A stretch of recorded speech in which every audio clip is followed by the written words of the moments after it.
G'day, I'm Nick Clements from YourQS and welcome to our podcast Beyond the Guesstimate, where we explore the concept of cost-informing design. And really that's around process. So I've been in the building industry since 1993 and all that time I've been frustrated about how inefficient the industry is and looking for opportunities on how it can improve. Big part of my career was spent at Carter Holt Harvey back in the early days, and through that, I got involved in what they call business process reengineering and got looking at how the organisation worked, how the different bits of it worked together and how they could be improved. And through that, it exposed me to something called process thinking. And so since then, I've realised that basically everything's a process. And if you want to change something, what you've got to look to do is change the process. And that's the thinking I've applied to sort of how we do things. A little example of it is I had my car broken into a few months ago and I realised I'd made it easy for the thieves by leaving the car unlocked. I'd forgotten to lock it. And I thought, well, how can I change it so that I remember to lock the car? And so I made a little change to the process. So instead of putting my key in the drawer, I always make sure the car's locked before I put the key in the drawer. And if for some reason I'm not locking the car, I make sure the key sits on top of the drawer. So now I'm pretty confident that I'll lock the car all the time. And that's just a little process change, but that's enough to try and make sure that the outcome's going to be different.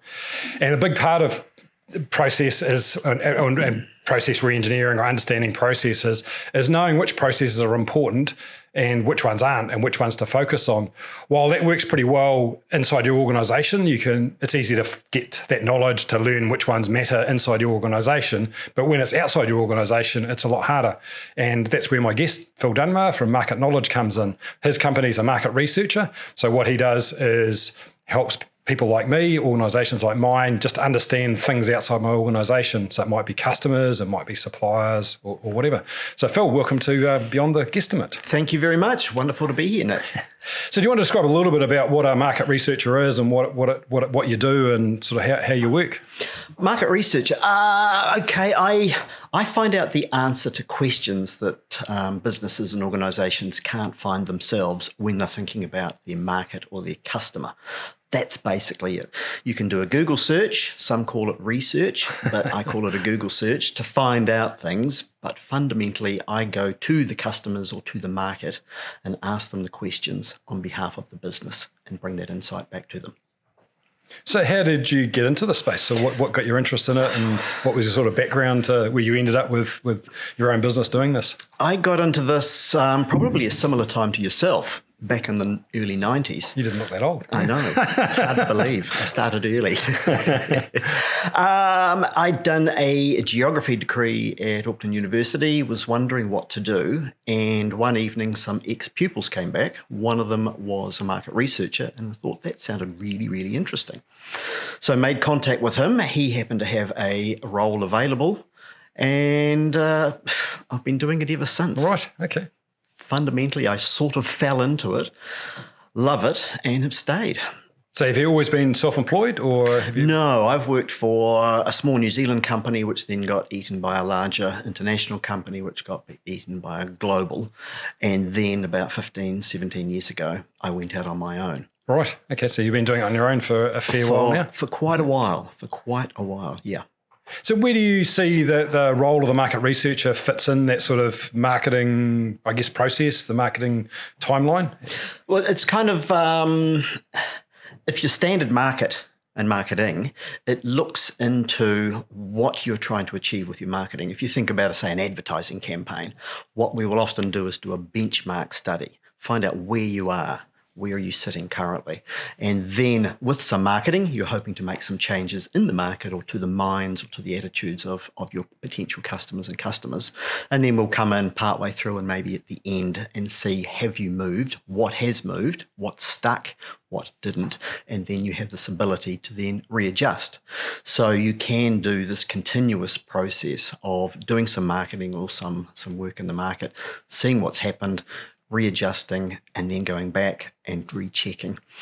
The other one that we do a lot of is to look into a point in time where you have a specific question or an issue or something that you are struggling to answer, and it's either slowing the business down or you're not sure what to do. And at that point, we would do a market study, a one-off, and look into what is going on about a particular issue or to answer a particular question. So it works alongside and with marketing, but it can also work individually and separate to the general marketing process. So if you're going to be engaging with a customer, what's your sort of typical process? How does it typically start with them? It usually starts where the customer has a question that they either can't answer themselves or within the business, or they're unsure and they're looking for certainty. We've got two options. We could do option A or we could do option B. Both of them have pros and cons or advantages and drawbacks. Which one is the best? So with that in mind, the question is, of those two options, which one would they like to do? Which one will bring the biggest benefits or the greatest return or improve the brand image the most? And we go out into the market, ask the customers or the market, and get the answers from that, so that you can then make that decision with a degree of confidence rather than just with a degree of hope. Yeah. So what sort of techniques then do you use? What are the different, I guess, tools you've got in your tool set for being able to explore that market information and get the answers to those questions that clients are looking for? There's a number. It comes back to, and it always starts with and ends with, what is the question that the business or the organisation is struggling with? And in some cases, do we do, as I mentioned, option A or option B? Others is we're struggling with customers. We've either got too few or, in a few cases, we've got too many. What do we do? How do we answer that question? So depending upon what the question is, then directs and drives how you get an answer to that question and the techniques that are used. If you're doing something like the marketing, you do a big market study, maybe covering the whole of the country. If you're doing something a bit smaller, then maybe you just do a small area and talk to a few key people. So it could be a quantitative study or it could be qualitative one-on-one discussions and interviews. So it's very much dependent upon what the question is that the business needs an answer to. And that drives what we do and how we do it. So you said quantitative and qualitative. So what's the difference between those, and what are the different techniques you might use when you're trying to answer a question, or you use they come up with answers for those two different things? That's a good one. Many ask that. So quantitative is quantity. That's many. So you'll be talking to 100, 500, 1,000 people. So you've got big numbers, but generally speaking, you're doing a standard set of questions. So for example, you might be looking into, have you heard of this brand? Have you bought this brand? What do you think of this brand? Would you recommend it to others? So you'd be standard questions, and you build up a series of answers across a wide range of people. So then you could look at it by gender, for example, or young people or older people or homeowners or renters. So you can then look at the answers that come through from that. That's a quantitative study. It gives you a lot of information from a lot of people, but not a lot of depth. A qualitative study or one-on-one or possibly a focus group discussion, that's quite different, where you're having, a bit like we're having here, you're having a conversation. You've got a series of questions, but you don't necessarily follow them sequentially. You go where the conversation goes to understand and elicit the information that you're looking for. You'll talk to less people, but generally for longer. So a quantitative study might be 10 minutes of interviewing, whereas a qualitative study might be an hour or even 2 hours of interviewing. So you get a lot more richer information from 2 hours than you do from 10 minutes. But you can't talk to 100 people for 2 hours. Well, you can, but it's a substantial job, whereas it's easy to get 10 minutes from 100 or 500 people. And so would clients typically do one or the other or both? Or depends, as I said. It comes back to what is the issue in the question that they have asked of myself or of the market, and that then defines what you do. Some will do both, because one gives you a lot of information this way, the quantitative, and the qualitative gives you depth of information. So when you do both, you get how many think this, and then why do they think that. So that gives you both. But depending on the question, if you're going to be doing some marketing, you'd probably just stay with a quantitative study. But if you've got a major issue in your business that you need a lot of depth of insights to, then it would be the qualitative or the one-on-one or business interviews in that respect. So how do you typically go around identifying who you're going to talk to? So you've got a client, you're working, they've got a question. How do you start finding those answers? Where do you go? How does it work? Yeah, exactly. It comes back to who you think has the answer to the question that has been posed. Is it In some cases, is it the market, all customers, current, potential, lapsed, or is it our current customers? And in many cases, it's our lapsed customers. So we want to find out why they haven't come back, perhaps. So we would go and talk to maybe just a few lapsed customers for half an hour or an hour and find out why haven't they come back. In other cases, it will be a lot of people, and you'll talk to, get a range of answers in that respect. And that's sort of how you kind of work out what you're doing. How difficult do you find it to, I guess, get hold of those people, and how willing generally are they?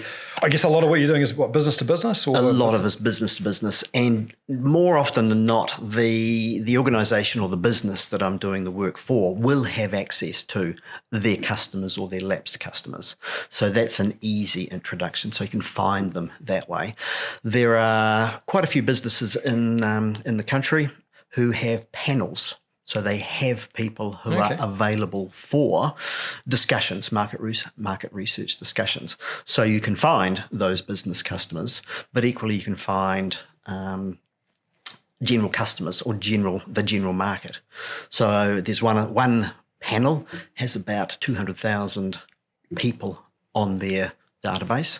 So you have the ability to go out and search for and find the specific market that you're looking for. So you might be looking for people who are intending to do some building, for example, and they'll be able to find those people or people who match that profile. So there's kind of two ways. One, within the business, they can help you to find the people that you're looking for. And the other is that we go out into various organisations and find people that they have on their database or on their books. So what would your typical customer look like? So what sort of organisations are you, or is there a typical customer that you work with? Yeah. There's not necessarily a typical customer, but they all have one thing in common, that is they have a question that they are struggling with and they want to find the answer. Many have a question that they're struggling with but are too scared to find the answer. They don't want to know that they've done maybe not a good job, perhaps. And you can think of some examples. You've been to a restaurant and you get asked at the end of the night, how was the meal? And you go, it was fine, but you never go back. So you can have that kind of a situation. But finding customers and so forth like that, and the right ones, it's generally speaking, it's not too hard. So we're obviously this podcast based around the building industry, and, yes. and I understand you've done a reasonable amount of work in the building industry. So what sort of customers, what types of businesses have you worked in the building industry? I've been lucky to work across a whole range of different ones, from not so many of the big corporates, because most of the big corporates have their own kind of people that help them in that respect. But I tend to work with the medium and smaller businesses who don't have a dedicated person or people involved with finding out insights or market research. So I've worked across builders, plumbers, sparkies, engineering companies, construction companies, engineers who do specific things like designing steel and so forth. It's a whole wide range of different businesses and organisations in the construction, as well as those who are supplying into construction, so supplying of the various bits and pieces that are used in construction. So a fascinating insight across a whole range of different aspects of building and construction. Are there any particular themes to the sort of questions sort of the construction businesses you've worked with have? At the moment, it's not surprising, but the theme is, or the often theme is, where can we find more business? Where can we find more customers? How do we get them to make a decision? We've got lots of customers who have proposals or scopes in front of them, but they're not making a decision. How can we speed that up? And others are going, where do we find our next customers? Where are they? Are they hiding? Are they just kind of waiting for things to recover? Are they waiting for interest rates, for example, to come back down? What's going on? So in that respect, there's lots of different customers out there with different questions across building and construction.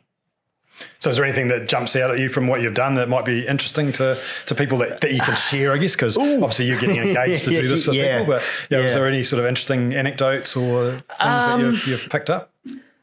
There's still a lot going on in certain parts of the industry. Those who are perhaps cashed up and have resources available, they're still pushing ahead and doing quite a lot of work. But they're doing it in a different way that they've done in the past. They know that they have, in some cases, a bit of an advantage because they have cash, so they're pushing a little bit harder for maybe better deals, knowing that some businesses are struggling and they are looking for any work. So margins in many cases have been squeezed just to keep work going through, to keep staff employed, to keep things going. So those who are cashed up are definitely active. Those who are not are definitely not active, but are looking to maybe the next round of interest mortgage rate reviews, a little bit of freeing up of the cost of finance, and that at that point they'll start to come back, should start to come back into the market. So hopefully in the next kind of 6 months, it'll look different to the past 6 months. So you had mentioned you sort of plumbers and tradies that you work for. So I guess their customers are typically builders. And so they would have been the people that you were doing the research on for the plumbers. So interesting. Yeah, interesting. It is doing the research on, and often you're doing the research for that group as well. So at the moment, I'm just in a project for a small building company, trying to find out how they can get people engaged in there for their services when things start to come back. And you are talking to, the plumbers and the sparkies and the drain layers and the concrete people and the architects and interior design across that. So you're having one conversation with the same market, but for different reasons to get different perspectives. So it's quite interesting in that respect, talking to a sparky about a plumber and a plumber about a sparky, or that kind of thing, and hearing the different sides of it. So you build up this picture, this wonderful picture and insights into what's going on in general, but they're different views of what's going on. Who's at the higher in the food chain in construction, and who thinks they're higher up than the other. So Sparkies think they're higher than plumbers. Plumbers go, oh no, we're higher up than Sparkies, and those kind of insights. Do you notice a difference in the attitudes or the questions they're looking to answer, depending on sort of how busy those particular trades are? Like some trades tend to be more in demand than others. So have they got different concerns or looking at different things when they're trying to understand what their customers are doing? Again, it comes back to the question that they're asking. So what is it? And if I use that small building company example, they're looking for where are their new customers coming from. So they're looking at quite a different way. They're looking at the start of the process. The person or the customer, what are they going through? Why do they want to do a new build or a major renovation? What is it that's happening in their world? If they understand that, then they know how to tap into more who are in that situation versus those who are in the building industry or in the building process and wanting to know how do we do a more streamlined approach with our current customers. So how do we make sure that we keep them happy and satisfied? Are they really concerned that we keep the building site clean and tidy? Do we have to give them regular updates or not bother? Those kind of things. So there's lots of different aspects to it, and over a period of years I've built up this whole understanding of how it works. But when you're looking at an aspect such as that builder, they're just looking at the front end process and a little bit of interest in how it works once the build is underway. Others are going, don't care about the front end process, don't care how it started, but what's happening once we're underway. How do we then make sure we keep our customer happy so that they recommend us at the end of the job? And in some cases, it's around some homeowners want a super clean, tidy building site, so their neighbours aren't being covered in dust and things when the wind blows through. So they want that to be really clean. Others don't care. So it's very much horses for courses, and what they are wanting to find out. What is the insight that they want, so that they can either change their ways or continue doing what they're currently doing.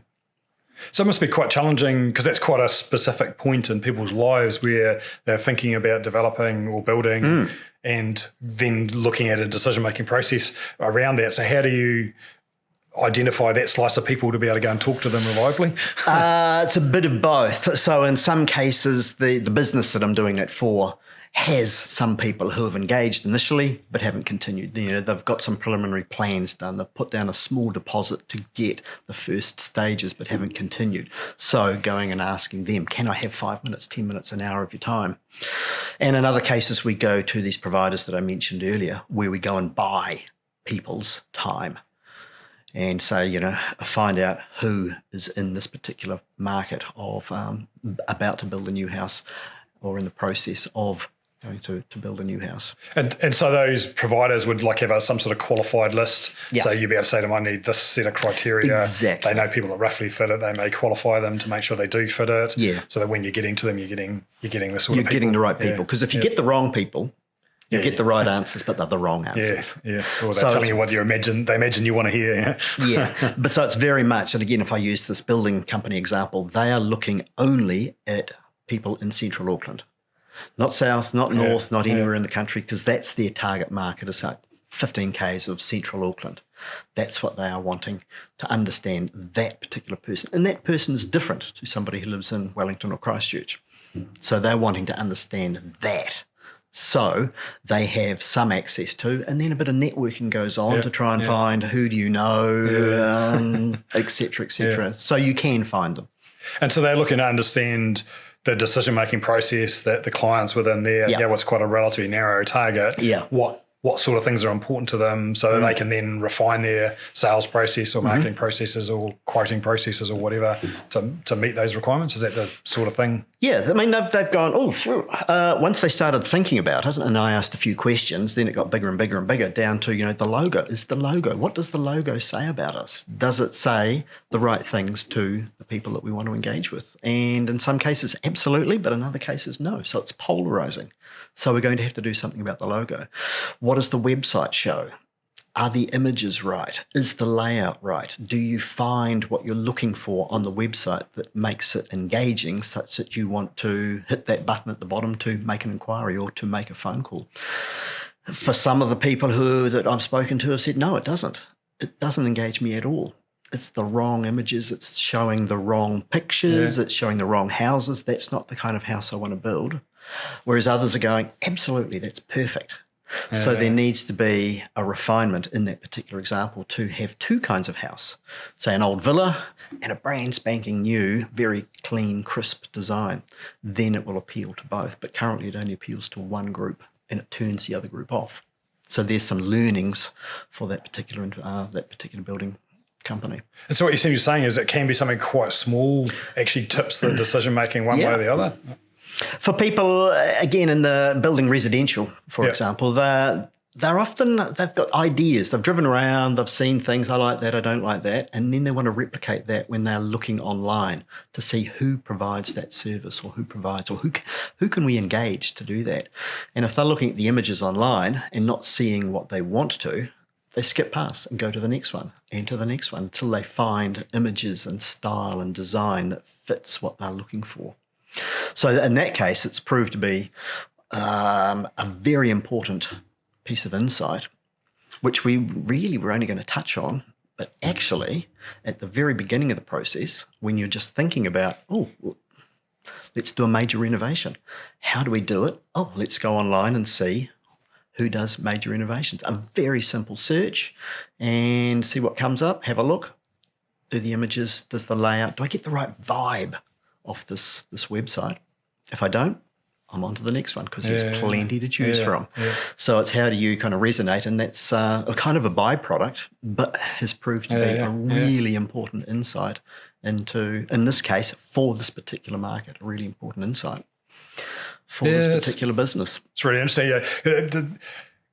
You got me thinking about my website. What does it say? But it just sort of shows how well you've got to understand your customer and I guess how targeted you can be. So it's nice for that building company. They've got a very clear idea of who they want to target, where they are. That may not be the case for all companies. Correct. So therefore it gets harder to know what's going to, who your potential customer is and what's going to put them off or what not. Because if we think back to, say, the plumber, you can't really show much in the way of plumbing or drain layers. It's not a particularly interesting set of imagery for drain layers. Sorry, drain layers. Apologies. But they're looking for different things They want to see, fast service or accurate or work in with other trades. So that is the thing that you'd be needing to put into different websites or different kinds of marketing or material for different trades. And so with companies of this sort of size, a lot of what you're talking about is sort of market strategy and market thinking. A lot of companies, if it's a builder or a plumber or whatever, they don't have that business or marketing background. Typically the businesses we're talking about aren't big enough to have marketing managers. Right. So that's right. You're probably doing more than just being a market researcher from the sound of it. Yeah, helping them a bit about sort of customer understanding, or would you be engaging with somebody else? Would you be working with a marketing specialist, or would you bring one in? So, I'd bring one in. I'm very comfortable in my lane, but as soon as I go outside of that, I know that I'm not an expert anymore. So that's where, as you said, a marketing strategist or a particularly marketing person or somebody who can help with website design and layout is who I would then bring in if they haven't got them already. Often they'll have them, and it's a case of let's share my knowledge with that particular expert or that expertise so that they can then frame what they're doing in the way that the customer is looking for, and it will resonate with that customer. So I can share my knowledge, not just necessarily with the business owner, but with the other people engaged with that business to help that business to grow and succeed.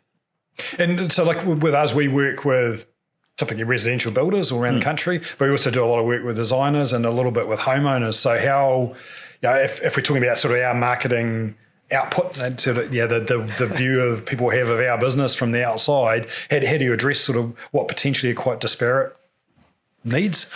Well, again, what is the question that you're asking yourself, Nick? What's that thing that's buzzing through your mind at the moment? Because I can see there's something running through there, so we may need to have another session to extract that out. But you're not asking how this podcast works. I ask the questions. Sorry. Right. Okay. Right. Slipping back into my lane. No. I'm just kidding.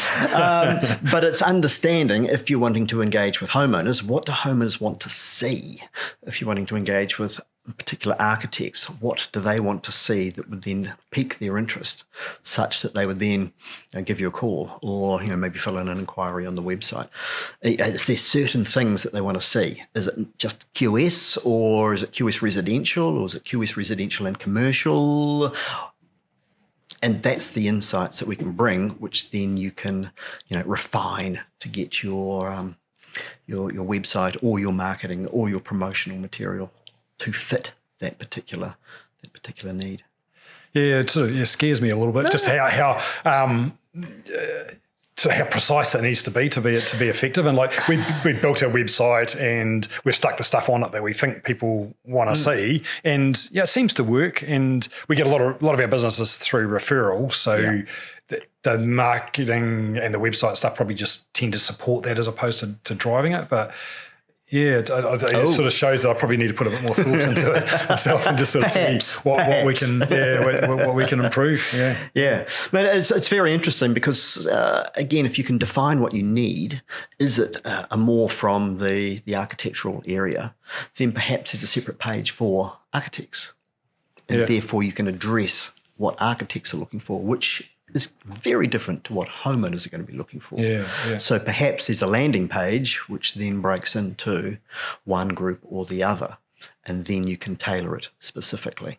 That often works really well, where there is quite different needs or quite different requirements, and therefore the way of engaging that group versus that group is very different. So there's lots of little things that I can help with once you've got that insight into what is this particular customer type looking for, what engages them, what gets them to consider versus what do they just kind of skip on by and not see. And in some cases, that's a good thing because that can help to define, I want this group. If I go back to this building company, they want Central Auckland. So they're going to show properties that are fundamentally Auckland looking because they don't want to set up an office in Christchurch. So they don't want inquiries coming out of different parts of the country or certain parts of the market. They're not looking at that base level. They're looking at it mid to upper. Therefore, if they find people from Christchurch who want a small log cabin inquiring, something's not right. You want them to look at that and just skip on by because that's not who they want to attract.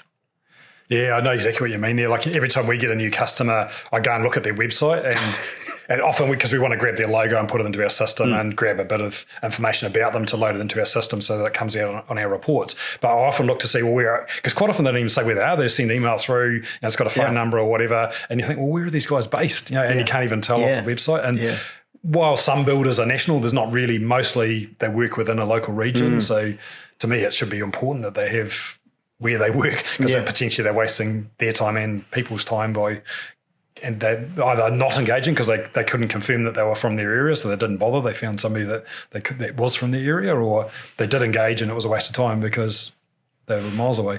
So that's a tweak to the inquiry form, Nick. For us, just a suggestion. Yeah. It's not, but not particularly material for us. It's more I'm interested in it. Yeah, so that's how I can help. And it's often where the question starts, but where you end up can be very, very different because of what you find along the way. So I find it fascinating because you're having generally speaking, interesting and engaging conversations, and you're finding out things that no one else has found out. So that's also very exciting. And what you find will always make a difference to that business or that organisation that you're feeding back information to. Which I guess comes back to sort of my opening around processes that by understanding that information, you're going to make different decisions about your process to try and make it achieve a better outcome from it. Yeah. So we talked a bit about sort of builders. Have you done much with architects or designers? Because that's sort of, like a touched on sort of half our customer base is architects and designers. So did anything jump out with them as to sort of, so we've talked about some of those issues around the building sites, running a clean site or whatever being important to some people. What jumps out from you, from your experience with designers? Well, I've done work specifically for architects, so they've asked the question, and I've also done work where somebody else has asked the question and it's been a discussion with an architect to get the answer. So I've seen kind of both sides, which is very useful and very handy. But again, it depends on the market that they're in. Some architects are only interested in certain kinds of buildings, houses, customers and so forth. One person I've done work for many years ago was only interested in those who were looking at passive houses, high energy efficiency, which then put him into a certain area within the market. So he was only interested in that, tending to be high-end building, and those who have a strong environmental essence to them, versus others who are doing, well, we have a style and a language of our architecture, and that's what we are known for, and that's what we want to stay doing, as opposed to maybe some of the more nationwide building and architectural companies who do a whole range of things. So there's a whole lot there. But what they're looking for is customers who want to engage. They want to share a journey and start with an idea, flesh that idea out, put it into some form of drawing, then put it into maybe a 3D model on screen. Some will then make a physical model because some people, customers, can't visualize. So they need to see a physical model. You take the roof off and there's the layout of the bedrooms and the rooms and things, and then they can see what's going on. They can't read plans. So they'll do that, but they want to generally have an enjoyable experience for both parties from start to finish. So touching on engaging, if people wanted to engage with you, how do they go about doing that? And what sort of area? You're nationwide? Yes, I can do anything. Anywhere in the country and even other parts of the planet as well. Basically, there's a website there or a phone number. That's market knowledge. Marketknowledge.co.nz. It's a really good starting point. Well, thanks, Phil. Was there anything else that's sort of a burning thing that you might want to talk about? Oh, I've got so many things in my head. I think we should probably stop now, or we'll be here for a long time. But thank you very much for the opportunity to come and have a little chat. Oh, thanks. Really thanks for coming along, Phil, and I appreciate you sharing some of those insights that you've been paid by other people to lead. So, cheers. Thank you. I'm Nick from YourQS. Thanks for joining us. If you're interested in working with a QS that really knows what they're talking about and is up with the latest technology, then get in touch with us. Thanks.